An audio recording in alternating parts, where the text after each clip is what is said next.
Hey, what is going on, good people? And welcome back to prison. Okay, she's about to confess, right? Because in that trial... Oh man, I'm still hella blocked up. So I was fine all day at work, all the way on the cycle home. I was in my garden for a couple of minutes and yeah, bang, blocked nose again. So yeah, must be some... Yeah, there's not much out there. A few flowers, tiny bit of grass, but yeah, damn. Pollen City, population, nostrils. I lied like you wouldn't believe. Will you tell us about it now? Come on. How many? Hey, just one. The trial 2 months ago. Like you said, it all happened 2 months ago. The coppers got hold of me and shoved me in a witness stand. And based on your testimony, he was declared innocent. Uh-oh. Yeah, well, the thing is, I lied about a whole bunch of stuff. I knew it. Damn. So how did we make it out of there? What sort of thing did you lie about? I was hiding under the seat that night. That was the truth. Okay, good. It was pitch black in that little cubbyhole. I couldn't see a thing. And then... Damn. I heard that loud thud, like someone falling on the floor. Yeah, that would make quite a loud bang if he fell through the skylight. I think that was how that case got cracked, right? And that's when he discovered you? Yeah. Okay. He pulled me out from under the seat and sat me next to the dead man. There weren't much light to see by, but when I looked at my hands, I had the cove's blood all over 'em. I was so scared I couldn't even speak. You had his blood on your hands? In other words, it was Gina that the witnesses on the roof deck saw through the skylight. Okay. Then he started asking you questions, I suppose. Who you were and why you were hiding under the seat. Yeah, he did. Only that's not all. What do you mean? Oh, Ted's music's back. Okay. I mean, he threatened me. Threatened you how? He made me swear. He made me say shit about what I'd seen and what I'd heard. And about what he was going to do after the cove was found dead. He made me swear I wouldn't tell no one about any of it. If I did that, he said he'd let me scalp her before the coppers showed up. Okay. Interesting. Gina, you must tell me what he swore you to secrecy about. What you saw, what you heard, everything. Oh yeah, there was a bit in that case where I think we did bring up, like, and what did you talk about? And I don't know if it was him or her, just went sort of quiet. I suppose it would have been her, because he didn't testify, right?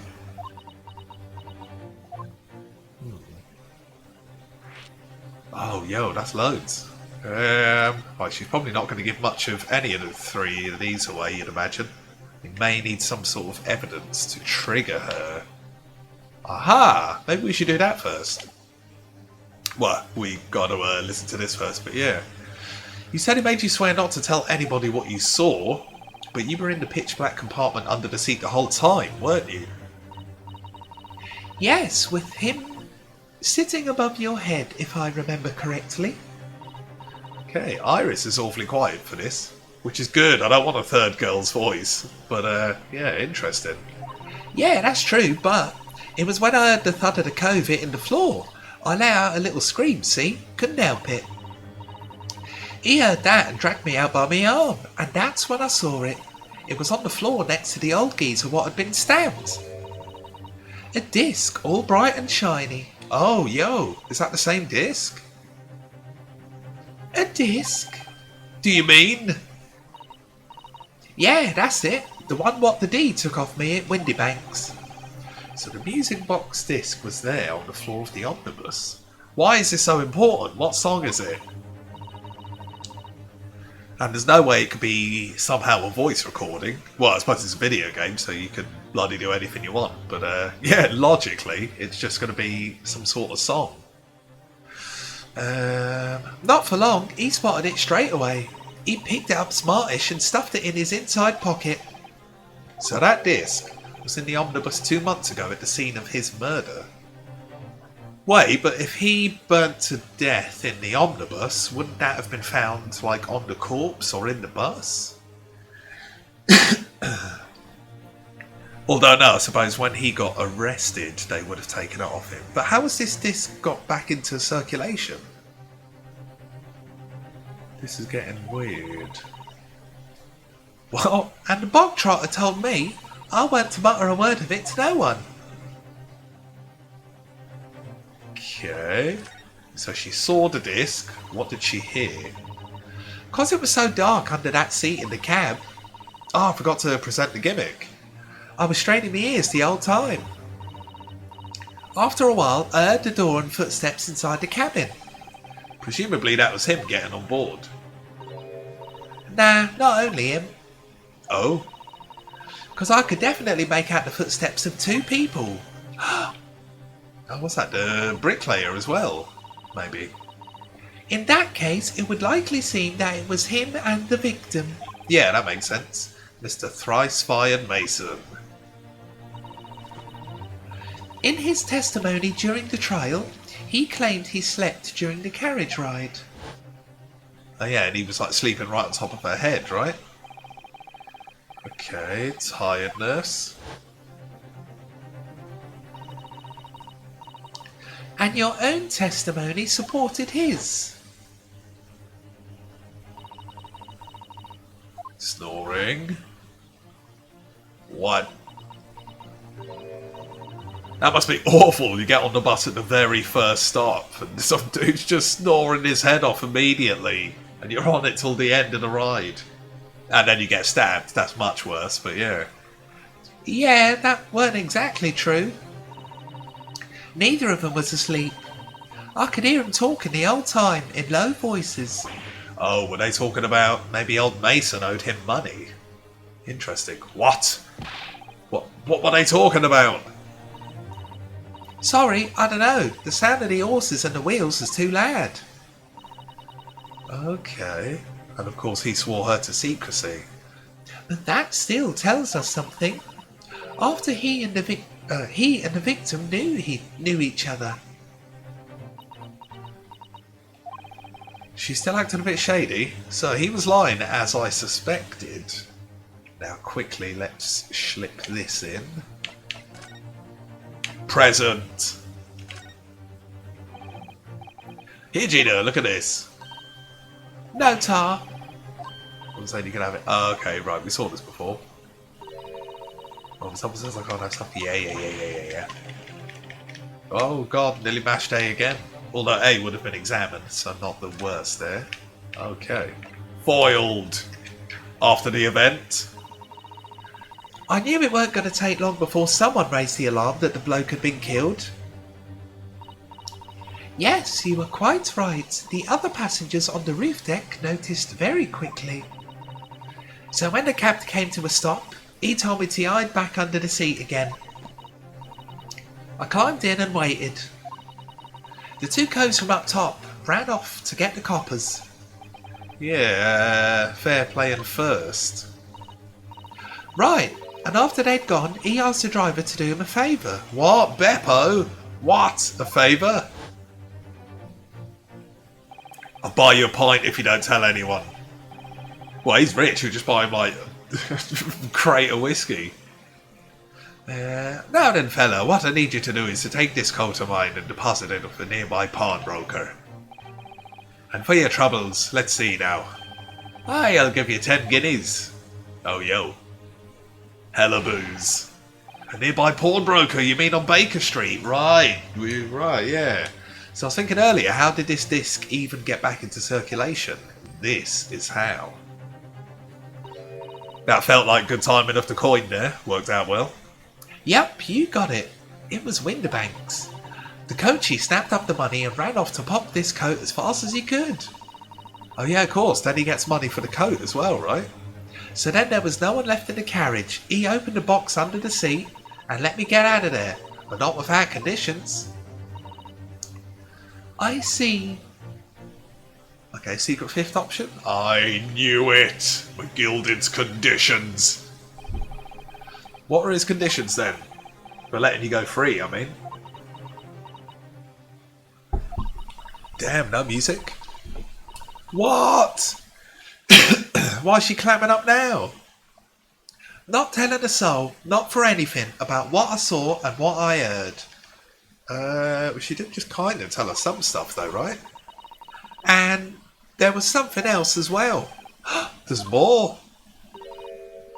Yeah, this is the most important thing, he said.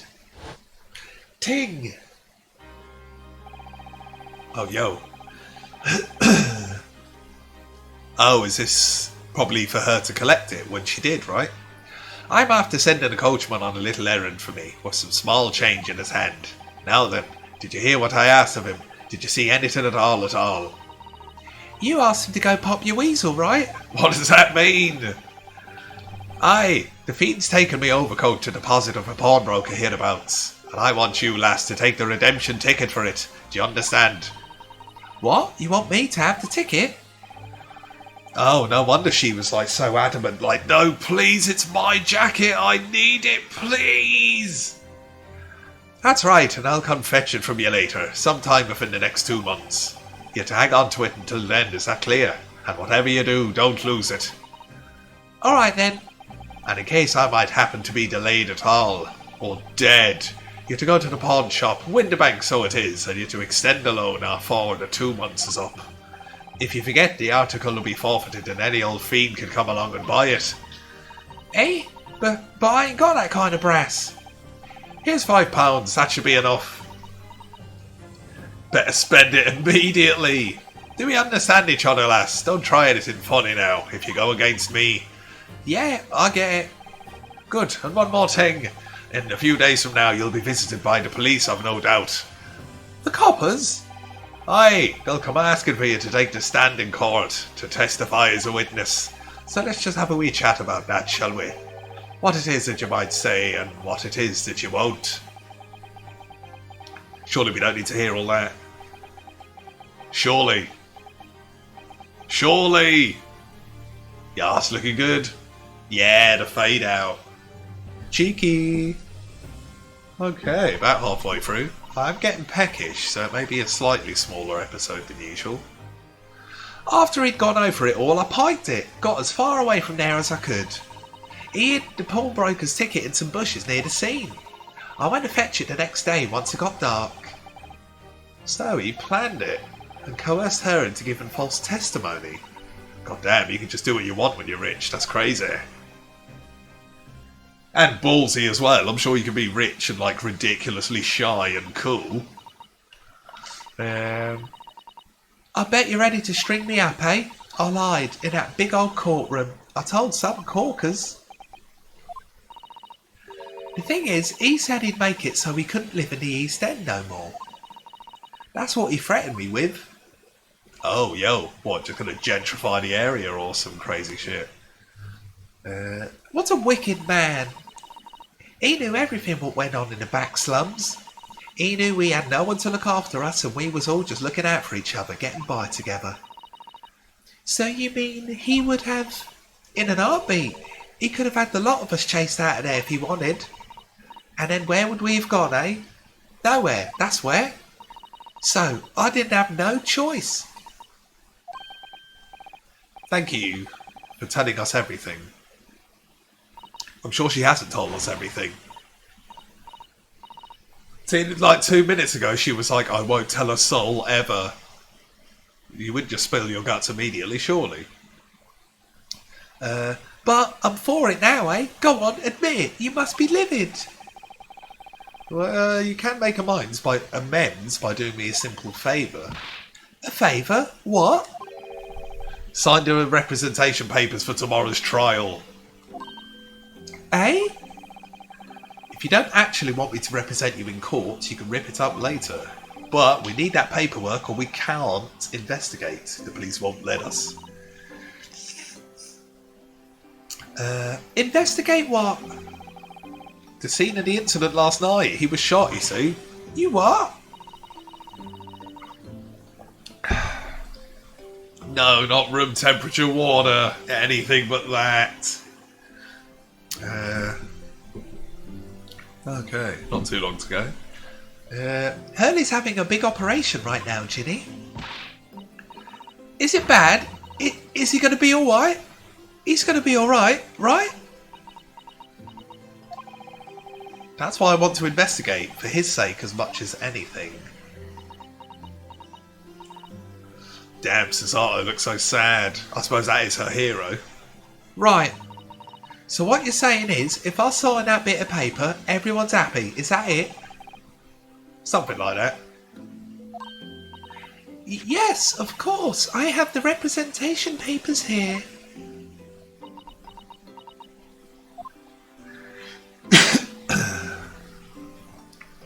Do it. I don't need no one to stick up for me, though. No lawyer or nothing. So much pride. We're just trying to help her, mate. She teleported. Poor Ginny, she seems so lonely. Okay, we got papers. Paperwork signed by Gina to put me in charge of her defence. Shown it to Scotland Yard detectives gains us access to the crime scene. Oh yeah, progression. Well, at least this should mean we can investigate the scene at Winterbanks now. Yes, and perhaps we can come back to visit Ginny once we're done there. Sure. So that's a loose progression layout there. Crime scene, then prison. I feel like we finally cracked Gina. She's opened up to us at last, unless she's lying again. And now I have her representation papers. No one else knows just what a responsibility that is. Anyway, for now it means Gregson can't stop us investigating. Tasty. Although, something tells me he's not going to be happy about it. But Iris is there, so he'll just be like, anything you want, my lady. To be continued. Yes. Sweet, delicious victory music. Give me that slot too. Yeah. Okay. So 16th in the afternoon. And you'd imagine in court on the 17th, right? Pawnbrokery, cool. Here we are again at the scene of the crime. Now to thrust these representation papers in Gregson's face and see what he makes of them. Yeah. Give me that tune. Yeah. Hello again, Inspector. Do you have a minute, please? Hey, what's the fish? What's it now? You should go home and get some rest. Here you are, Gregsy. Here are the representation papers. Uh-oh. Your ladyship. How? I don't believe it. How the devil did you get that stubborn little ragabash to sign that? Ragabash? Never heard that one. I salute you. That is good work, that is. I can see you've been very busy here as well. How about some tea? It's a special blend designed to relieve fatigue. Down it! Chug, chug, glug! Ah, lovely. Well, let's see now. Yes, yes, I hardly feel tired at all. I'm fit as a fiddle, your ladyship. Would it be alright if we investigated the scene of the crime then? Do as you please. You know where it happened, through that door behind the counter. Yes, the storeroom. That's where I discovered Mr. Winterbank and Gina. Right, well, I'll be getting back to business then. Will you be investigating in the storeroom as well, Inspector? If I'm perfectly honest, we need to wrap this up before long. Can't afford to spend too much time on it. But there are so many articles to go through, it's taking forever, even with the lads working round the clock. Which is a problem, because there's another case the Yard needs to investigate urgently. That must be what Lord Strongheart meant by far more serious matters before. Okay, I'm wondering if these two cases will intertwine, just because it's been brought up a few times now. So what I'm saying is, don't get under my feet, sunshine. Come then, let us not waste any more time. Sure. We'll just head straight in the door, I guess. No, was that the policeman? The police are scouring every inch of this place by the look of it. Shit, didn't want that. Instructions from the Yard are to examine every article in the shop and every ledger and book of accounts. Every article? But that's a ridiculous amount of work, surely. We've been hard at it ever since the shop was declared a crime scene in the early hours. We're sifting through it all in shifts at least, but still, we'll be working through the night, that's for sure. And even then, we'll barely have scratched the surface. A crime and a pawnbroker's. It must be every policeman's worst nightmare. It's every copper's worst nightmare, you know, a crime at a pawnbroker's. Okay. That would be a hella amount of paperwork. Behind that door is the storeroom, isn't it? That's what Gregsy said. Nice. Oh, she's acting a bit strange. Yeah, so that's where I saw that dreadful scene last night. Through the little window in the door. Come on. Get those violins. It's not the one I love, but it is a sweet tune. Winterbank face down on the floor with Gina beside him. As the accused's legal representative, you have the right to examine the scene. We must make a thorough investigation. Yeah, of course, and we will. Behind that door, that's the real scene of the crime. Lucky we got a genius with us. Don't worry, if there are clues in there, I'll find them. What? Do we have to press move? New location. Ah, that's how you do it. Nice. Okay.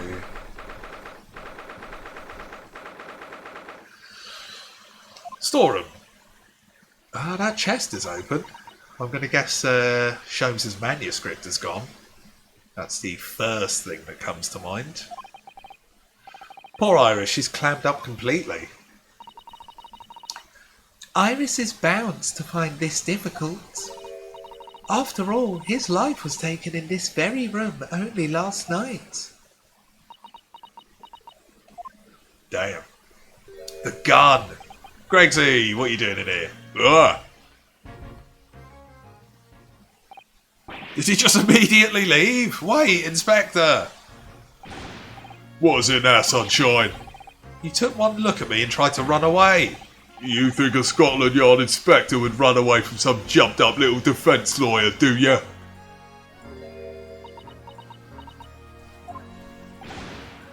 Well, I've never seen her ladyship looking like that before, is the thing. I didn't know what to say to her. So you weren't running away from me, you were running away from a 10-year-old.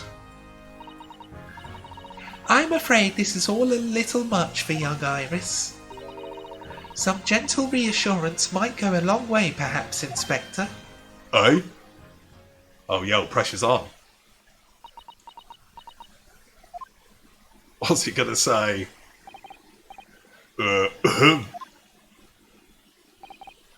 Don't trouble yourself unduly, your ladyship. I mean, at least you're not dead, are you? Not the best job, mate. I don't think that went very well. Why? Well, at least you tried, mate. Look, I'm in the middle of an investigation here, sunshine, and I told you not to get under my feet. Okay, you'd imagine he's fully gone now.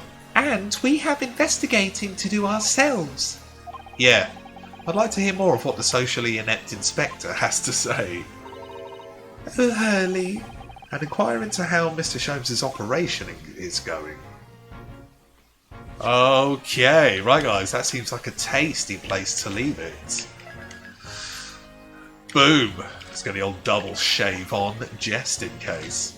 Righty guys, if you like the looks of any of the suggested videos flooding your screen at this very second, check some of them out, and more importantly, let me know what you thought. Because some lawyery feedback is always delicious. And also, doesn't have to necessarily be about the game itself. If you would like shorter or longer episodes, or game suggestions for future playthroughs, let me know. If you missed any of the great Ace Attorney Chronicles so far, then catch up. But the main thing is, guys, as always, I hope you're well, thanks for watching, and see you again next time.